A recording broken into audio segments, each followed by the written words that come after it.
एक दिव्यांग राजा था जिसके राज्य में कोई भी परेशानी या समस्या नहीं थी। सभी लोग उस राजा से बहुत खुश थे और ऊपर वाले से ध्यान करते थे कि इतने अच्छे राजा को उनके जिंदगी में भेजे हैं।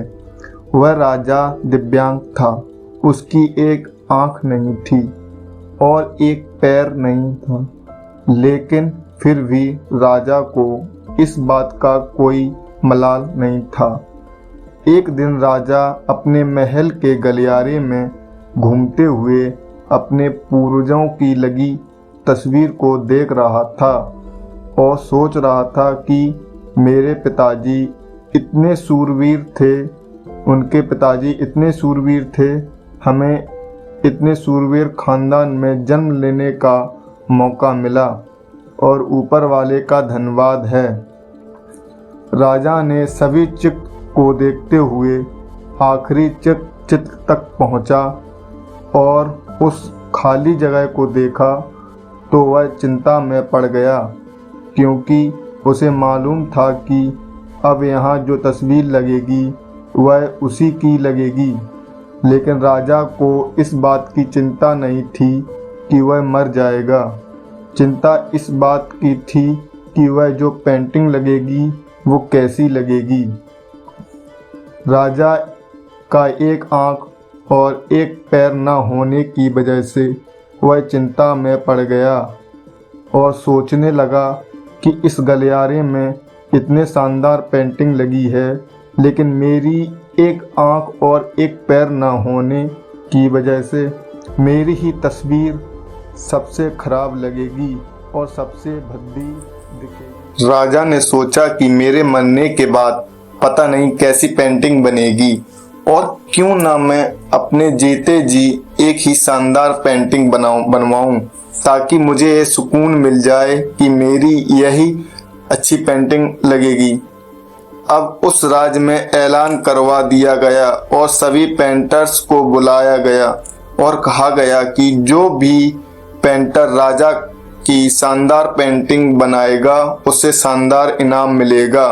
अब सभी पेंटर राज्य में आए और उन पेंटर को पता था कि अगर शानदार पेंटिंग बनेगा तो शानदार इनाम तो मिलेगा, लेकिन जिस राजा का एक आंख नहीं है, एक पैर नहीं है, उसका शानदार पेंटिंग कैसे बनेगा। पेंटर सोच रहे थे कि इनाम का तो पता नहीं, लेकिन अगर शानदार पेंटिंग नहीं बनी और राजा गुस्सा हो गया तो सजा मिलेगी। इसलिए बड़े बड़े चित्रकार भी आगे नहीं आए। तभी उसमें से एक लड़का बोला, राजा साहब, मैं आपकी पेंटिंग बनाना चाहता हूँ, मुझे 24 घंटे का वक्त दीजिए। अब सभी बड़े बड़े पेंटर हैरान हो गए कि ये लड़का क्या पेंटिंग बनाएगा, और अगर राजा की पेंटिंग पसंद नहीं आई तो इसे सजा जरूर मिलेगी। राजा बोला, ठीक है, आप बनाकर आइए।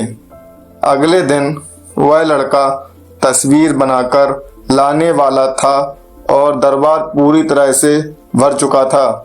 लोग दूर दूर से यह देखने के लिए आए थे कि वह लड़का कैसी पेंटिंग बनाकर लाएगा। अब लड़का जब उस राजा की पेंटिंग बनाकर घर लाया तो लोग आश्चर्यचकित रह गए। सब लोग जोर जोर से तालियां बजाने लगे, सीटी बजाने लगे, और जब राजा ने उस पेंटिंग को देखा तो वह खुश हो गया और बोला कि वाह, इससे अच्छी पेंटिंग तो इस पूरे गलियारे में नहीं है। राजा ने उस लड़के को बहुत सारा इनाम दिया। अब आप सोच रहे होंगे कि उस राजा की क्या पेंटिंग बनी होगी जिसकी एक आंख नहीं है और एक पैर नहीं है। कैसा पेंटिंग बना होगा। उस तस्वीर में लड़के ने उस राजा को एक घोड़े पर सवार किया था। एक साइड से उस राजा का एक पैर दिख रहा था और राजा तीरंदाजी करते हुए निशाना लगा रहा था, और निशाना लगाते वक्त एक आंख बंद हो जाती है और उस लड़के ने उस राजा की वही आंख बंद की थी जो राजा के पास नहीं थी। इस तरह से उस लड़के ने राजा को निशाना लगाते हुए घोड़े के ऊपर सवार दिखाया, जिससे एक आंख बंद और एक पैर दिखाया, और इतना शानदार पेंटिंग बनाया था कि वह अब तक की सबसे सर्वश्रेष्ठ पेंटिंग थी। उस लड़के के सामने भी चुनौती थी, संकट था, लेकिन उसने सकारात्मक का साथ नहीं छोड़ा। जिंदगी में आप जिस भी मुकाम पर हों, जिस भी संकट में फंस जाएं, जिस भी स्थिति में हों, अगर आपने सकारात्मक का साथ कभी नहीं छोड़ा तो यकीन मानिए आप उस संकट से बाहर निकल आएंगे। जिंदगी में उम्मीद का साथ मत छोड़िए, क्योंकि जिसने उम्मीद का साथ छोड़ दिया तो फिर जिंदगी उसका साथ छोड़ देती है। हर पल सकारात्मक रहिए, खुश रहिए, ऊपर वाले के आशीर्वाद के साथ और अपनों के प्यार के साथ, अपनी अच्छी और सच्ची मेहनत के साथ कर दिखाओ कुछ ऐसी कि दुनिया करनी चाहे आपके जैसा। Thank you. अगर चैनल को सब्सक्राइब नहीं किया है तो सब्सक्राइब कर लें और बेल आइकन दबाना ना भूलें।